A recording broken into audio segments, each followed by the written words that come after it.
Monsieur le député de Bordua, à vous la parole pour le discours sur le budget. Merci, Monsieur le Président. Le hasard fait bien mal les choses pour la ministre responsable de l'application de la Charte de la langue française, puisque je viens de présenter à mon caucus une étude qui vient d'être publiée, qui s'appelle l'Esquisse du vrai visage du français à Montréal, et qui démontre sans aucun doute, avec beaucoup de solidité scientifique, que la situation est en train de se détériorer gravement, particulièrement sur l'île de Montréal. Et malgré qu'il y ait des efforts qui se fassent du côté de l'Office, en même temps, on vient d'annoncer de la part du ministère de l'Immigration qu'on coupait 31 formations en français. Et les signes pour redresser la situation sont loin d'être suffisants. Les gestes posés sont loin d'être suffisants pour amorcer une tendance, l'inversion d'une tendance extrêmement préoccupante sur l'île de Montréal. Mais ce n'est pas l'objet de mon discours essentiellement. L'objet du discours, c'est de réagir à la présentation du budget. Quand on se trouve confronté à la présentation d'un budget, tous les citoyens, et nous en faisons partie nous-mêmes, finalement, on prête une attention extrême à ce qui est dit par le ministre des Finances, par les principales lignes qui sortent, par tout le brouhaha médiatique qui entoure le lancement d'un budget. Et on écoute avec soin les répliques, et j'ai bien en particulier écouté avec soin les répliques qu'a fait la chef de mon parti et le député de Rousseau, qui sont les gens les plus qualifiés pour discuter des raisons, pour argumenter sur les choix qui sont faits dans un budget. Parce qu'au bout du compte, c'est de ça dont il est question. C'est là-dessus que les citoyens s'interrogent. Quels sont les choix budgétaires, puis qu'est-ce que ça signifie fondamentalement? Qu'est-ce qu'un gouvernement qui est en place, par son outil privilégié qui est d'un budget, et donc l'ensemble des dépenses qui incombent à un gouvernement dans des services fondamentaux pour les citoyens, quelles sont les orientations qui sont données actuellement par ce budget-là? Puis quand on écoute et qu'on regarde avec soin, il y a une chose qui nous frappe, c'est qu'il y a une réaction extrêmement défavorable face à ce budget-là. Les citoyens sont en colère, une grogne comme on n'en a pas vu depuis longtemps. Et qu'est-ce qui leur apparaît le plus présent? Quel est le fondement de cette grogne populaire contre un budget? Pourquoi les gens réagissent-ils avec autant d'acrimonie, de violence, et je pense à juste titre? Parce que tout le monde, toutes les citoyennes et tous les citoyens ont l'intime et la profonde conviction que ce budget qui vient d'être présenté ne répondra pas aux besoins qu'ils expriment, mais qu'il est en train, au contraire, de leur remettre sur leurs épaules entièrement le poids de tout ce qui se passera et de tout ce qui ne se passera pas. Ce qu'ils comprennent, c'est qu'avec certitude, ils vont avoir à défrayer 30% des revenus et là-dedans un nombre supplémentaire de milliards qui devront sortir effectivement de leur poche pour injecter dans des dépenses gouvernementales. Et ce à quoi ils ne croient pas, c'est que le 60% que le gouvernement est supposé couper dans ses propres dépenses, ils ne croient pas qu'il va y arriver. Et ils se font doublement berner. Ils se font berner d'une part parce qu'ils ont raison de croire que le gouvernement ne semble pas du tout en voie de couper 60% de ses dépenses. Et ça, les exemples se multiplient à foison. On est particulièrement concerné de ce temps-ci par la déliquescence d'un gouvernement dont toutes les pratiques semblent être monnayables.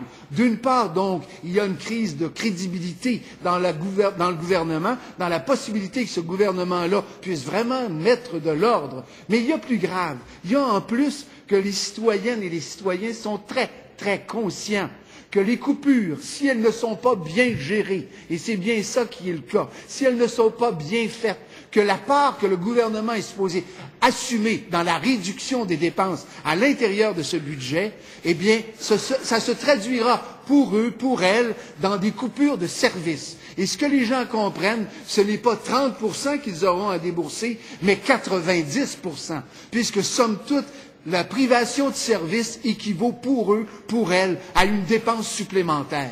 Quand on coupe mal, quand on est incapable de couper avec intelligence, quand on ne sait pas comment, effectivement, où on va réduire les dépenses de l'État, ce qu'on envoie comme signal, c'est que l'État va fournir moins de services pour un montant qui risque peu d'être moins considérable.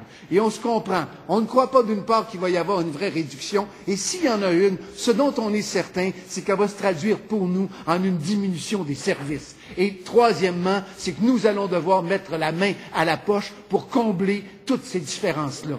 Et ça peut s'illustrer dans différents domaines. On le voit dans le domaine de l'immigration, l'exemple du français est patent. Alors que là, la ministre dit que nous faisons tous les efforts pour changer une situation sur l'île de Montréal. Dans le même moment, la même semaine où on lance un cri d'alarme sur cette situation-là, la ministre de l'Immigration coupe 5 millions dans des dépenses, 5 millions qui vont toucher directement 600 personnes qui veulent se franciser, qui veulent s'intégrer. Et le gouvernement juge que cette coupure-là est une des coupures intelligentes. Privation de services dans un des lieux les plus sensibles de notre identité et de notre intégration de ceux qui arrivent. Et voilà qui est une sage décision. Ça, c'est une diminution de services dans un lieu essentiel. Si on regarde du côté de la santé, je ne referai pas ce procès qui est refait abondamment sur le fait que maintenant, il y aura éventuellement un ticket modérateur qui, encore une fois, mettra sur le poids des citoyennes et des citoyens une responsabilité plus grande encore, un poids financier plus grand qu'ils auront à défrayer tout simplement pour s'assurer d'avoir accès à un service de santé qui est un des droits fondamentaux qu'on a toujours reconnus et auquel la société a consacré depuis longtemps de très grands efforts.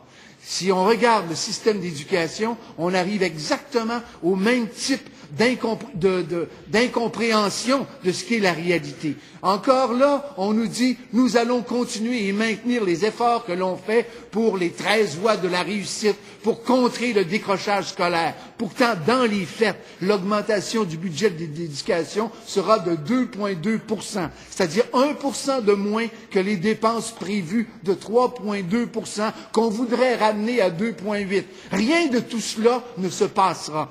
Rien de tout cela. Sauf le fait qu'il n'y aura pas plus d'argent qui sera consacré à contrer le décrochage scolaire. Sauf que là où l'avenir est en train de se faire et de ne pas se faire exactement comme on le souhaite, c'est dans ce lieu-là directement qu'on nous dit qu'on va augmenter les dépenses alors que dans le fond, on réduit les dépenses. Et c'est ce mensonge constant qui fait que la grogne augmente. C'est cette façon de faire qui est toujours en train de nous jeter de la poudre aux yeux en nous disant, regardez quel beau budget, malgré la situation difficile du Québec, nous réussissons quand même à maintenir les services essentiels et votre part ne sera que d'un tiers. Eh bien, c'est faux, Monsieur le Président, c'est faux. Et c'est ce mensonge-là dans un budget que les gens voient, aperçoivent, identifient clairement. Et c'est la raison pour laquelle la grogne est si manifeste dans la rue et la grogne va continuer à se déployer.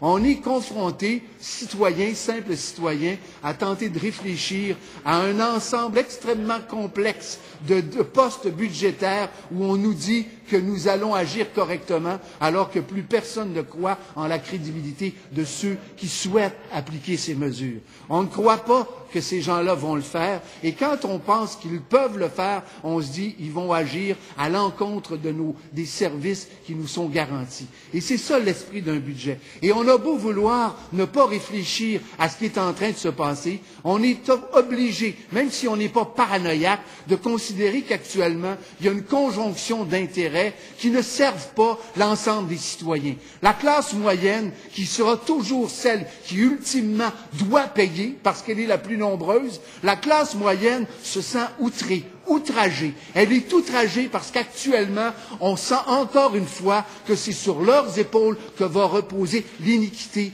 d'un système politique qui est de plus en plus gangrené par les intérêts. Et ces intérêts-là, nous commençons à les identifier clairement. Ce sont des intérêts financiers importants. Et quand on dit que seulement 7% du budget sera assumé par les compagnies, on est en train de nous donner le signal très clair que le néolibéralisme, c'est pas une invention livresque, c'est quelque chose qu'on voit se déployer devant nos yeux et on le voit se déployer face à nous actuellement. Et les citoyens ont tout à fait raison d'être inquiets et de se dire qu'actuellement, ce mensonge-là, ce budget-là, excusez-moi, je confonds mensonge et budget, ce budget-là est pour eux un poids qu'ils ne veulent plus supporter.